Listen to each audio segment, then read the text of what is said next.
एक बार एक वैज्ञानिक ने टिड्डे को पकड़ा और उसे अपनी आवाज़ पर छलांग लगाना सिखाया।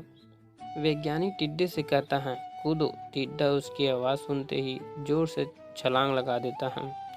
अब वह वैज्ञानिक था तो प्रयोग करना बनता ही था। उन्होंने टिड्डे की छलांग पर प्रयोग किया। वैज्ञानिक ने उसकी एक टांग तोड़ दी और फिर बोला, कूदो। अब टिड्डे की छलांग की दूरी कम हो गई।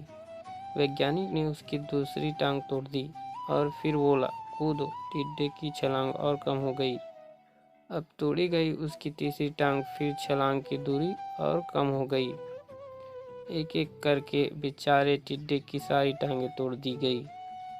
अब आखिरी टांग टूटने पर जब उससे कहा गया कूदो तो वह हिल भी नहीं पाया।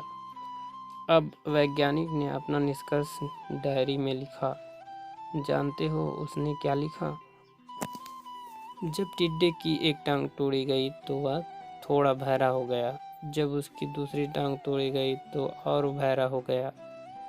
हर टांग टूटने के साथ वो और बहरा हो गया और सारी टूटने के बाद वह बिल्कुल बहरा हो गया। अब जोर जोर से चिल्लाने का भी उस पर कोई असर नहीं हुआ। वो तो अपनी जगह से हिला तक नहीं। छलांग लगाना तो दूर की बात थी। इस कहानी को सुनकर सभी को ऐसा लग रहा है न कि क्या मूर्ख वैज्ञानिक था। इतनी सीधी सी बात उसे समझ में नहीं आई। या कुछ लोग ये भी सोच रहे होंगे कि ये तो किसी बच्चे को भी पता है कि टिड्डे की छलांग उसकी टांग टूटने की वजह से कम होती जा रही थी, न कि वह बहरा हो गया था। दोस्तों, हम सभी जो जीवन में कई बार ऐसे ही मूर्ख बन जाते हैं।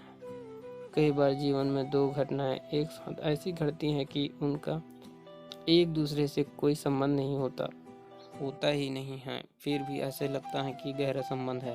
कभी कभी दिखता कुछ और है लेकिन समझ कुछ और आता है और वास्तव में होता कुछ और है। इसलिए अगर पछताना नहीं है तो जीवन में जल्दीबाजी में कोई निर्णय न ले। हमेशा सूझबूझ का इस्तेमाल करें, सावधानी बरतें, नतीजे सोच विचार कर ही निकालें।